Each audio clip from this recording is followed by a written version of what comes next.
पिछले कुछ दिनों में अयोध्या राम मंदिर की डोनेशन मैनेजमेंट को लेकर एक महत्वपूर्ण खबर सामने आई। श्री राम जन्मभूमि तीर्थ क्षेत्र ट्रस्ट की तरफ से डोनेशन मनी में कथित इरेगुलरिटीज को लेकर एफआईआर दर्ज कराई गई। रिपोर्ट्स के मुताबिक कैश अकाउंटिंग और डोनेशन हैंडलिंग प्रोसेस में कुछ लोगों पर अनियमितताओं और गबन के आरोप लगे हैं। इसके बाद स्पेशल इन्वेस्टिगेशन टीम द्वारा जांच शुरू हुई और पूरे donation management system, collection, counting, recording और बैंक डिपॉजिट प्रोसेस की भी समीक्षा की जा रही है। ये जांच अब सिर्फ व्यक्तियों तक सीमित नहीं है बल्कि पूरे इंटरनल कंट्रोल सिस्टम को भी इवैल्यूएट कर रही है। लेकिन आगे बढ़ने से पहले एक डिस्क्लेमर। इस वीडियो का पर्पस किसी व्यक्ति या संस्था को दोषी या निर्दोष बताना नहीं है। इन्वेस्टिगेशन अभी चल रही है। हमारा फोकस एक फाइनेंस एजुकेटर के रूप में ये समझना है कि इतनी बड़ी मात्रा में पब्लिक डोनेशंस को मैनेज करने के लिए internal controls, accounting systems, audit mechanisms और फाइनेंशियल गवर्नेंस कितने ज़रूरी होते हैं। इस रियल लाइफ केस के माध्यम से हम कैश मैनेजमेंट, ऑडिट ट्रेल और फ्रॉड प्रिवेंशन जैसे इंपॉर्टेंट फाइनेंस कॉन्सेप्ट्स को समझेंगे। तो नमस्कार दोस्तों, इस कॉन्टेक्स्ट में आप समझ चुके हैं, है ना, कि क्या कॉन्टेक्स्ट है। आज हम इसी को एज केस स्टडी डिस्कस करने वाले हैं, जो सिर्फ एक इंस्टीट्यूशन की बात नहीं है, ये पूरे कंट्री के लिए एक गवर्नेंस लेसन है। दोस्तों सोचिए, एक कॉमन आदमी जब मंदिर में डोनेशन देता है तो उसका एक सिंपल विश्वास होता है। वो कहता है ये पैसा भगवान के लिए है, बस कोई रिसीट नहीं मांगता, कोई बैलेंस शीट नहीं मांगता, कोई ऑडिट नहीं मांगता, सिर्फ ट्रस्ट। लेकिन ये ट्रस्ट ही एक फाइनेंशियल रिस्क है, क्योंकि जब ट्रस्ट के नाम पर कोई अकाउंटेबिलिटी नहीं होती तो फ्रॉड के चांसेस बहुत बढ़ जाते हैं। इसीलिए आज का टॉपिक है डोनेशन गवर्नेंस, और हमारा केस है राम मंदिर जैसे बड़े रिलीजियस इंस्टीट्यूशन में डोनेशन मैनेजमेंट कैसा होना चाहिए। ये एक एजुकेशनल और एकेडमिक डिस्कशन है, इकोनॉमिक टाइम्स की रिपोर्टिंग से इंस्पायर्ड। चलो इस स्लाइड के 5 पिलर्स को समझते हैं, क्योंकि ये 5 वर्ड्स ही इस पूरी केस स्टडी की फाउंडेशन है। पहला पिलर है टेम्पल। इसका मतलब सिर्फ राम मंदिर नहीं, ये एक सिंबल है किसी भी रिलीजियस या पब्लिक इंस्टीट्यूशन का। मंदिर, मस्जिद, गुरुद्वारा, चर्च, एनजीओ, चैरिटेबल ट्रस्ट, कोई भी इंस्टीट्यूशन जो पब्लिक से पैसा लेता है, उन पे ये सब रूल्स इक्वली लागू होते हैं। राम मंदिर एक एग्जाम्पल है, क्योंकि वहां डोनेशंस का स्केल बहुत बड़ा है, करोड़ रुपए डेली आते हैं। इतने बड़े स्केल पर अगर गवर्नेंस वीक हो तो क्या हो सकता है। यहीं पर ये केस स्टडी रेलेवेंट हो जाती है। दूसरा पिलर डोनेशन। डोनेशन सिर्फ एक गिफ्ट नहीं है, ये एक पब्लिक ट्रस्ट है। जब कोई आदमी अपनी मेहनत की कमाई से कुछ रुपए निकालता है तो वो एक विश्वास देता है कि ये पैसा सही जगह जाएगा। हर रुपए की अकाउंटेबिलिटी होनी चाहिए, रिसीट मिलना चाहिए, रिकॉर्ड्स बनना चाहिए, प्रोसीजर फॉलो होना चाहिए। बिना इस सब के डोनेशन सिस्टम में लूप होल्स आ जाते हैं। तीसरा पिलर अकाउंटिंग। दोस्तों ये वर्ड बहुत ही बोरिंग लगता है, आई नो, मेरे स्टूडेंट्स भी अकाउंटिंग से बहुत बोर हो जाते हैं, लेकिन ये ही सब कुछ है। एक्यूरेट बुक कीपिंग मतलब हर एक रुपए की एंट्री लेजर में लिखना, क्लासिफिकेशन करना, कैश में आया तो कैश अकाउंट में डेबिट, बैंक में गया तो bank debit, cash credit. Donation traceable होना चाहिए, मतलब हम ट्रैक कर सकें कि ये पैसा कहाँ से आया और कहाँ गया। अगर अकाउंटिंग वीक है तो पूरा सिस्टम हॉलो है। चौथा पिलर है ऑडिट। क्या आपने कभी सोचा है कि ऑडिट का एक्चुअल रोल क्या है? ऑडिट सिर्फ टैक्स भरना नहीं है, ऑडिट एक इंडिपेंडेंट वेरिफिकेशन है। एक बाहरी आदमी जो इस इंस्टीट्यूशन का हिस्सा नहीं है, वो आता है और चेक करता है कि सब कुछ ठीक हुआ या नहीं, डोनेशन सही कलेक्ट हुई, बैंक में सही गई, रिकॉर्ड सही है, कोई इरेगुलरिटी तो नहीं। ये इंडिपेंडेंट आई बहुत जरूरी है। पांचवा और सबसे इंपॉर्टेंट पिलर पब्लिक ट्रस्ट। जब कोई इंस्टीट्यूशन ट्रांसपेरेंट होती है, जब ऑडिट रिपोर्ट्स पब्लिश होती हैं, जब रिसीट सिस्टम स्ट्रांग होता है, तो पब्लिक का कॉन्फिडेंस बढ़ता है, लोग और ज्यादा डोनेट करते हैं। इंस्टीट्यूशन और बड़ी होती है। ये एक वर्चुअस साइकिल है, लेकिन अगर एक भी स्कैंडल आया, एक भी न्यूज़ आई कि पैसा मिसयूज़ हुआ, तो ट्रस्ट खत्म होने में 1 सेकंड भी नहीं लगता। और ट्रस्ट एक बार खत्म तो दोबारा बनाना बहुत ही मुश्किल होता है। तो दोस्तों, ये केस क्यों इम्पोर्टेंट है? क्योंकि ये सिर्फ राम मंदिर की बात नहीं, ये हर उस ऑर्गेनाइजेशन की बात है जो पब्लिक के पैसे की जिम्मेदारी उठाती है। दोस्तों, अब अगला स्लाइड में हम देखेंगे कि आइडियली डोनेशन मैनेजमेंट कैसी होनी चाहिए। एक स्टेप बाय स्टेप प्रोसेस जो अगर फॉलो हो तो फ्रॉड की कोई जगह नहीं बचती। बहुत इंटरेस्टिंग है, तैयार रहिए।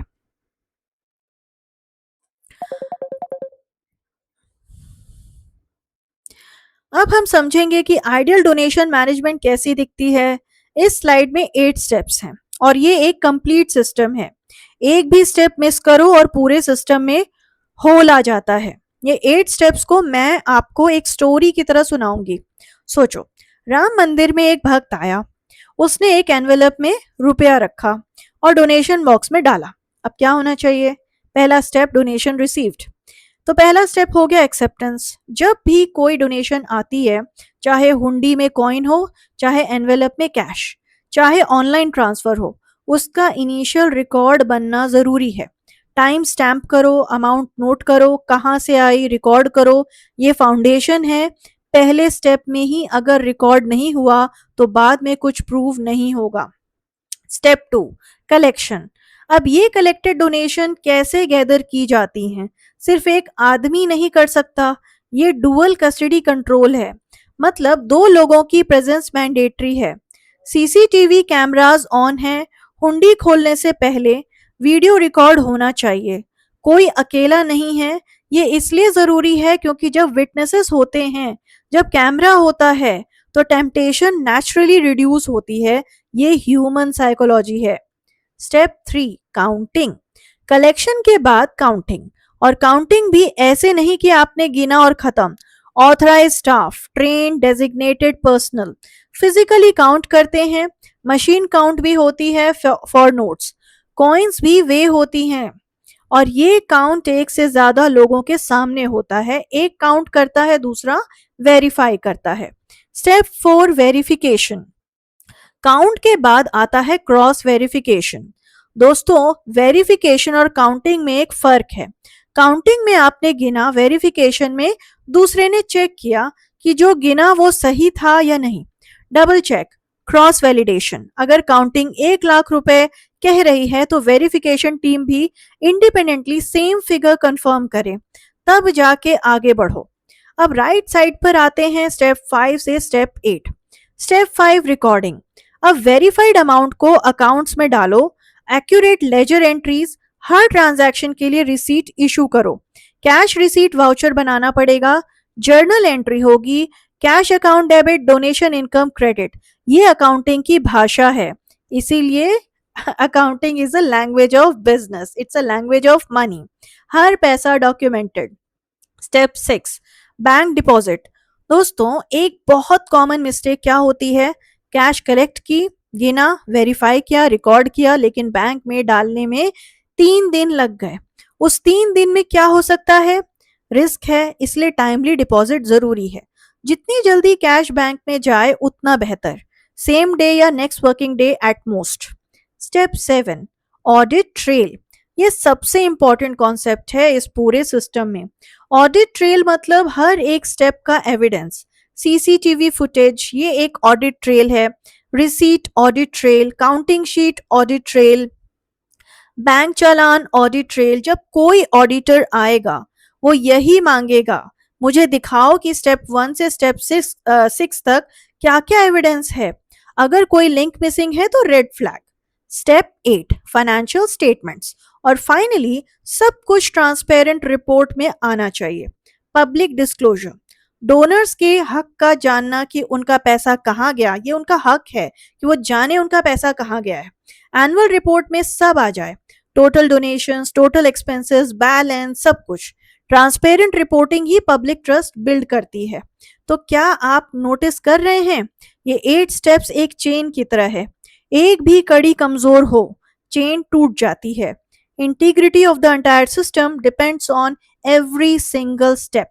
ये है आइडियल सिस्टम। अब अगली स्लाइड में देखेंगे कि इस केस से फाइनेंस के कौन से इंपॉर्टेंट लेसन मिलते हैं, कॉन्सेप्ट्स जो आपके एग्जाम में, इंटरव्यूज में और आप रियल प्रोफेशनल लाइफ में काम आएंगे। बहुत वैल्यूएबल कंटेंट आने वाला है। तो दोस्तों, अब हम आते हैं इस लेक्चर के सबसे एकेडमिकली रिच स्लाइड पर, finance lessons from this case. ये स्लाइड राम मंदिर केस से सीधा फाइनेंशियल गवर्नेंस के 8 कोर कॉन्सेप्ट्स को निकालती है। ये कॉन्सेप्ट सिर्फ इस केस के लिए नहीं, बल्कि सीए एग्जाम्स में ये आते हैं, एमबीए फाइनेंस में आते हैं और रियल कॉर्पोरेट जॉब्स में डेली काम आते हैं। ध्यान से सुनिएगा। Concept 1, internal controls. ये वर्ड बार बार आएगा आपके एकेडमिक लाइफ में। इंटरनल कंट्रोल्स का मतलब वो सिस्टम, पॉलिसीज और प्रोसीजर्स जो एक ऑर्गेनाइजेशन के अंदर इसलिए बनाए जाते हैं ताकि एरर्स ना हो, फ्रॉड ना हो, पैसा मिस अप्रोप्रिएट ना हो। सोचिए, एक रेस्टोरेंट में कैशियर अलग होता है, वेटर अलग है, मैनेजर अलग है, कोई एक अकेला सब नहीं करता। ये ही इंटरनल कंट्रोल है। राम मंदिर केस में भी यही क्वेश्चन था, क्या प्रॉपर इंटरनल कंट्रोल्स थे? Concept 2, segregation of duties. ये इंटरनल कंट्रोल का एक अहम हिस्सा है। सेग्रीगेशन ऑफ ड्यूटीज का मतलब कैश हैंडल करने वाला अलग, रिकॉर्ड करने वाला अलग, ऑडिट करने वाला अलग। ये तीनों काम कभी एक आदमी को नहीं देने चाहिए। क्यों? क्योंकि अगर एक ही आदमी सब कुछ करे तो वह गलती भी कर सकता है और छुपा भी सकता है। कोई चेक नहीं होगा। इस प्रिंसिपल को याद रखिए।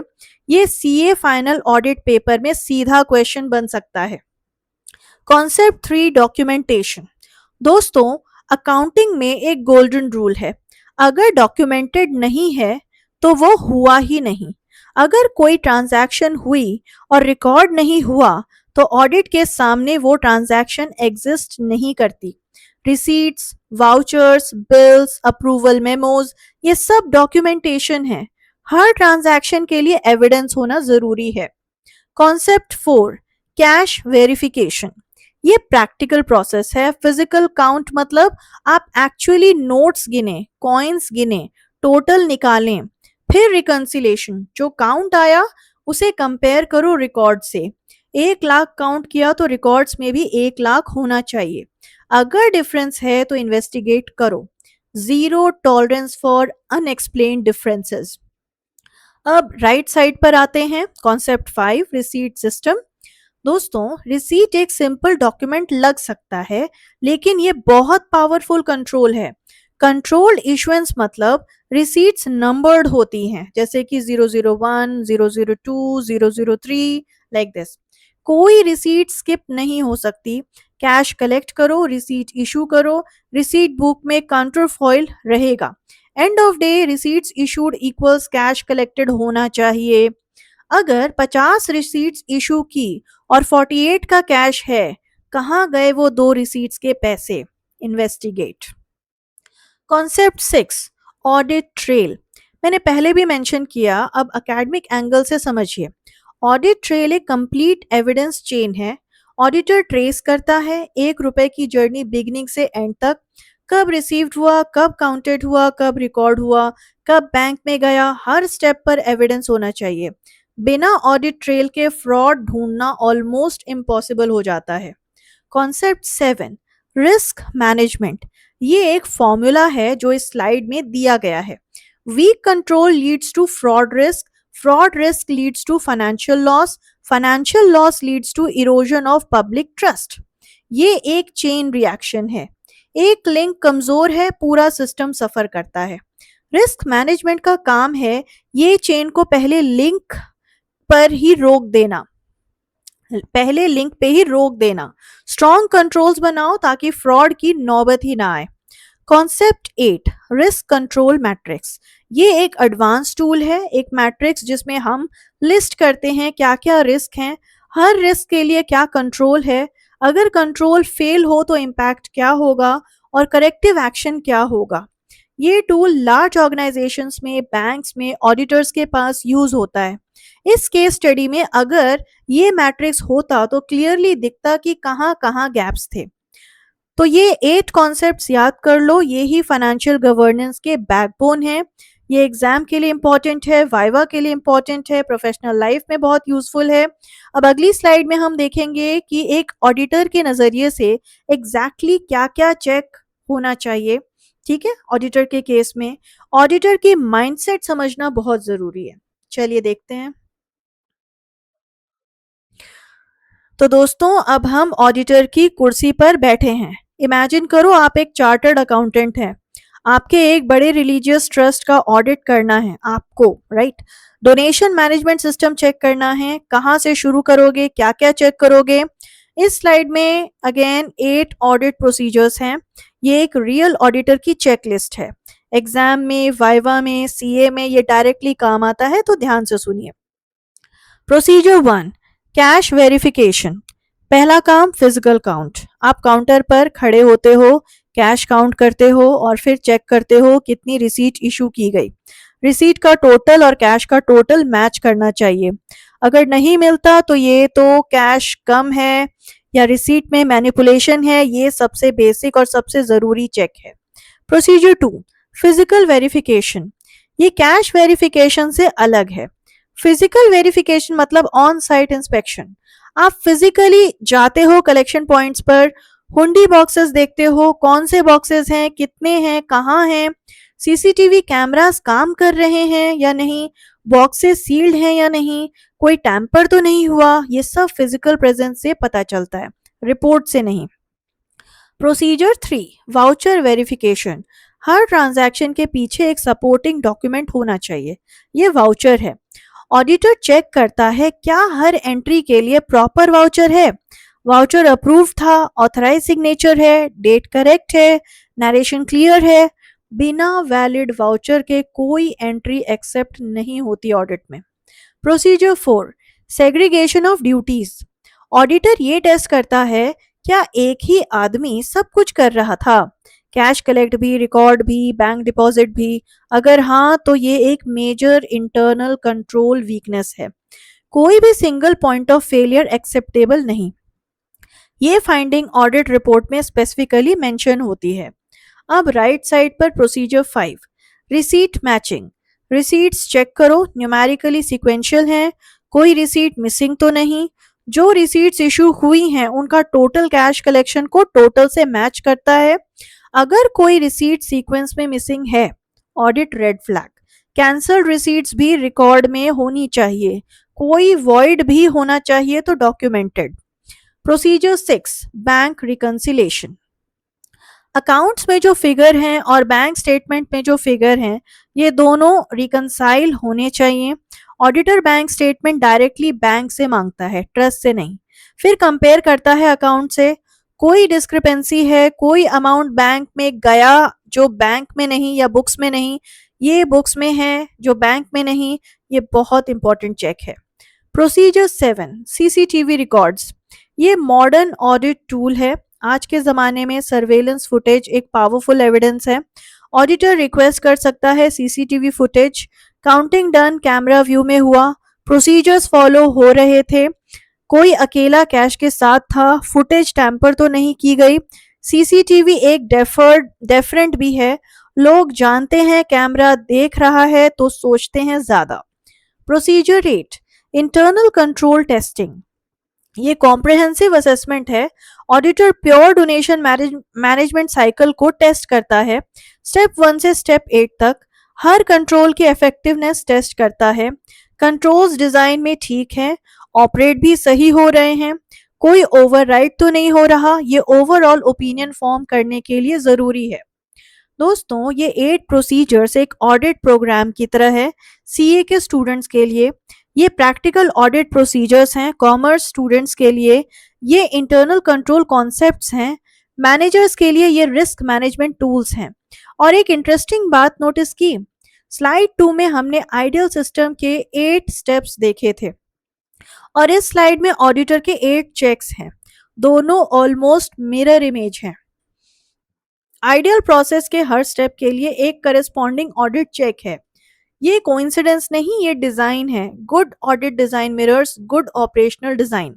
अब लास्ट स्लाइड पर चलते हैं की लर्निंग्स पे। ये इस केस की सोल है, बिल्कुल नहीं छोड़ना।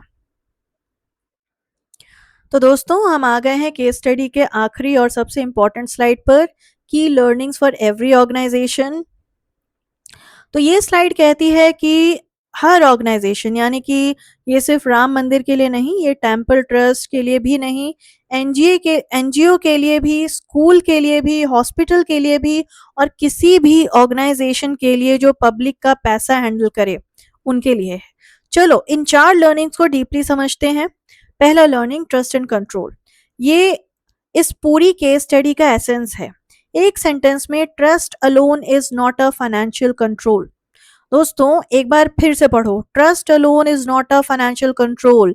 यानी अगर कोई कहता है हम इन्हें जानते हैं, ये ऑनेस्ट लोग हैं, इसलिए कोई रिकॉर्ड नहीं रखना, ये रॉन्ग है, ये डेंजरस थिंकिंग है। बहुत सारे फ्रॉड्स ट्रस्टेड इंसाइडर्स ने किए हैं, सिबलिंग ने, लॉयल एम्प्लॉई ने, डिकेड्स पुराने स्टाफ मेंबर ने। क्यों?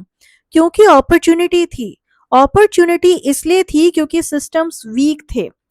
ट्रस्ट पर्सनल कैरेक्टर का हिस्सा है, लेकिन फाइनेंशियल गवर्नेंस सिस्टम होती है। दोनों अलग चीजें हैं, एक दूसरे को रिप्लेस नहीं कर सकते। Learning two strong system. हर ऑर्गेनाइजेशन में, चाहे कितना भी छोटा हो, स्ट्रॉन्ग इंटरनल कंट्रोल्स और सेग्रीगेशन ऑफ ड्यूटीज होनी चाहिए। एक एनजीओ जो मंथली 50,000 रुपए हैंडल करती है, वहां भी ये प्रिंसिपल लागू होता है, क्योंकि पैसा पब्लिक का है, ट्रस्ट पब्लिक का है, और एक बार फ्रॉड एक्सपोज हुआ, चाहे अमाउंट छोटी हो, ऑर्गेनाइजेशन की क्रेडिबिलिटी परमानेंटली डैमेज होती है। स्ट्रॉन्ग सिस्टम बनाना एक इन्वेस्टमेंट है, फ्यूचर फ्रॉड से बचने की इंश्योरेंस पॉलिसी है। Learning 3, transparency. दोस्तों ट्रांसपेरेंसी एक बज़वर्ड नहीं है, ये एक स्ट्रेटेजी है। जब आप ओपनली डिस्क्लोज करते हो कि कितना पैसा आया, कहाँ से आया, कहाँ गया, तो डोनर्स का कॉन्फिडेंस बढ़ता है, लोग और डोनेट करते हैं, ऑर्गेनाइजेशन और ग्रो करती है, और अगर कोई गलती होती भी है, ट्रांसपेरेंट सिस्टम में वो जल्दी पकड़ी जाती है। इसलिए एनुअल रिपोर्ट्स पब्लिश करो, ऑडिट रिपोर्ट्स शेयर करो, वेबसाइट्स पर अकाउंट डालो। ये ट्रांसपेरेंसी ही लॉन्ग टर्म इंस्टीट्यूशनल क्रेडिबिलिटी की नींव है। Learning 4, future tech. ये सबसे एक्साइटिंग लर्निंग है। सोचिए, क्या टेक्नोलॉजी इस प्रॉब्लम को सॉल्व कर सकती है? एआई एनालिटिक्स, कैमरा से रियल टाइम मॉनिटरिंग, कोई बिहेवियर एनोमली डिटेक्ट हो, अलर्ट जाएगा ऑटोमेटिकली। सीसीटीवी एनालिटिक्स, सिर्फ रिकॉर्डिंग नहीं, इंटेलिजेंट एनालिसिस। अगर कोई कैशबैक कलेक्शन पॉइंट से रॉन्ग डायरेक्शन में ले गया, सिस्टम फ्लैग करेगा। Digital receipts, QR code based receipts, donor अपना फोन निकालेगा, स्कैन करेगा, इंस्टेंटली वेरीफाई हो जाएगा कि डोनेशन रजिस्टर्ड हुआ या नहीं। No manual manipulation possible. Blockchain, ये सबसे पावरफुल कॉन्सेप्ट है।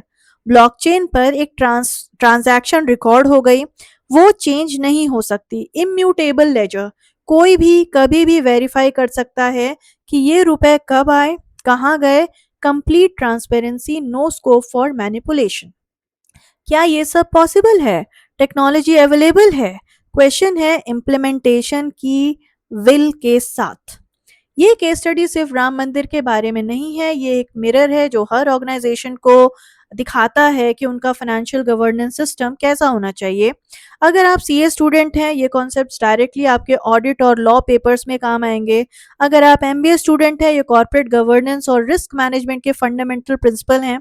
अगर आप किसी एनजीओ या ट्रस्ट में काम करते हैं, ये आपका प्रैक्टिकल एक्शन प्लान है। ऐसा case study based finance lectures regularly यहाँ आते रहते हैं। तब तक पढ़ते रहो, समझते रहो, और याद रखना, public money is public responsibility. Doctor Meenakshi Kumari की तरफ से धन्यवाद।